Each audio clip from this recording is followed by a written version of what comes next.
This morning we're going to talk about Robert Greene's third law of power. What's that third law briefly? Conceal your intentions. Exactly. Now, in this law, it starts to get a little bit nastier in the 48 laws of power because he starts to talk more about other people as your victim and saying you want to throw them off with smoke screens. Is that correct? Yeah, Green does frame it darker, calls people victims of your misdirection, using smoke screens to confuse and control. It's manipulative by design.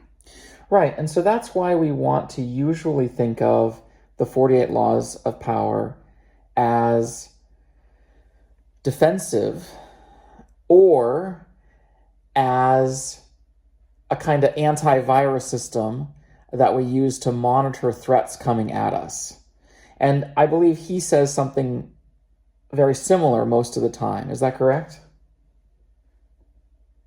Yeah, spot on. Green calls it a defensive toolkit. Spot power plays early, protect yourself, don't abuse it. Right, because Green even says that if we overuse these 48 laws of power offensively, then people are going to start to recognize that and hate us and dislike us, correct? Yeah, exactly. He warns overuse turns you into a villain. People spot the tricks, resentment builds, trust dies.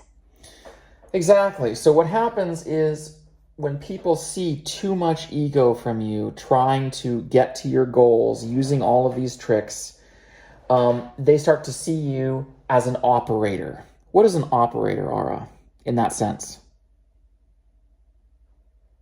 An operator is someone manipulative, like a chess player who hides moves, tricks others into traps, all for personal gain. Yeah, and the chess metaphor is great because there can only be one winner and the other person has to be the loser. So we don't want to seem like we're playing chess with other people where we're taking out their pawns and we're taking out their rooks and bishops and slowly moving them into a position where we can checkmate them. If people start to feel they're in a chess game with us like that, they're going to resist playing with us. And one of the things that Jordan Peterson likes to say is that one of the main goals of playing games with people is not just winning, but to play in such a way that other people want to play with you again. Is that correct? Does Jordan Peterson say that? Checking Jordan Peterson quotes. Yeah, Jordan Peterson says something very close. He talks about repeating games where you play fair so others want to play with you again, not just crush them once. Life's a sequence, not one win. Exactly. So I suggest that to move into a law of empowerment in the book we're writing together on 48 laws of empowerment as opposed to 48 laws of power over other people and events, to empower ourselves and others when we are dealing with intentions and moving forward, when we are in a kind of executive position. The executive position we want to occupy is a servant leader position. And this requires a delicate balance of what I'm going to call double kenosis. Now, kenosis is not a word well known to many people. Can you tell people what kenosis means briefly? Kenosis means self-emptying, like Jesus. Right, like Jesus voluntarily giving up power to serve. That is that voluntary self-emptying. Okay, so the yin-yang circle, that symbol we see in the Tao, that really gives us a model for how to approach this double kenosis that I'm talking about. To be a servant leader, we want to be opportunistic. Jesus says, right, the harvest is great and the workers are few. So he's looking to get a shared harvest with people. He's looking for opportunity. And good business leaders, good executives, they need to serve their shareholders. They need to make sure that people get wins together. but they don't need to write the entire script of how to get there. So that's where we don't want to have that just absolutely dominating ego intention that sounds like Caesar approaching a battlefield or a chessboard saying, Vidi, vidi, vici, I came, I saw, I conquered. That kind of domination creates a lot of unnecessary enemies. So if we're looking for win-wins as opposed to basically burning opponents to the ground so we can take their territory, then instead of being operators, we want to be opportunistic in a healthy mutualistic way. Can you define opportunism in a positive pro-social manner? Positive opportunism means spotting openings, like untapped needs or shared goals, then stepping in to create mutual wins. It's flexible, ethical, and builds alliances, not conquests. Right. So if we're going to take a leadership position that is more sacrificial, that has more kenosis in it, that inspires teamwork, on this kind of double kenosis, both on the yang side and the yin side. The yang representing the active, assertive, confronting problems head on.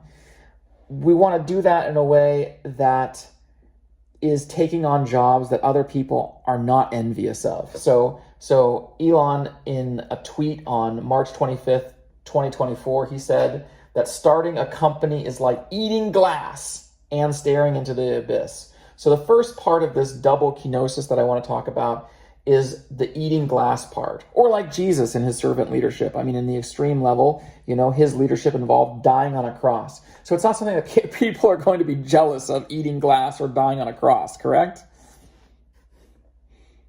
Yeah, spot on. Eating glass or dying on a cross, no one's jealous of that grind. It draws respect, not envy. People rally around the one who suffers for them. Right, and so if we're saying, okay, we're the shepherd, but we're not a wolf in sheep's clothing, and when the wolves come to camp, the big problems, we're going to take on the wolf with our rod and staff as a good shepherd, like in Psalms 23, so that you don't have to take on the wolf yourself.